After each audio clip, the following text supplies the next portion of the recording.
নিরীহ মানুষদেরকে হ্যারাসমেন্ট করা হচ্ছে। ওই জায়গা থেকে আমার দায়বদ্ধতা ছিল যে আমি অন্তত বেঁচে থাকতে, যেখানে আমরা মৃত্যু পথকে নেতৃত্ব দিয়েছি, আমি বেঁচে থাকতে অন্তত আমার একজন ভাইকে এভাবে অন্যায়ভাবে গ্রেফতার করা হবে, তার সাথে অন্যায় করা হবে, ওইটা আমি বরদাস্ত করতে পারি না। ওই জায়গা থেকে আমি ওইখানে গিয়েছিলাম এবং কথা বলে এক পর্যায়ে ওনারা আমাকে ইরিটেট করেছেন প্রশাসন কর্তৃক। ওই জায়গাতে খানিকটা আমি নিয়ন্ত্রণ হারিয়ে ফেলি এবং যেটা স্লিপ অফ টাং হয়েছিল ওইটার জন্য আমি দেশবাসীর কাছে দুঃখ প্রকাশ করেছি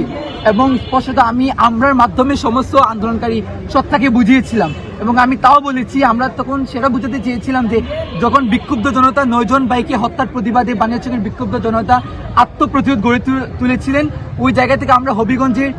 সদর সহ বিভিন্ন থানাকে আমরা নিজেরা পাহারা দিয়েছি রক্ষা করার জন্য সরকারি প্রতিষ্ঠানগুলোকে। ওই জায়গা থেকে যখন আমাদেরকে ব্লেম দেওয়া হয় এবং শহীদের রক্তের পরিপন্থী কাজকে, যে 9 জন ভাইকে শহীদ করা হয়েছে এবং সারা দেশে এত শহীদ হয়েছেন,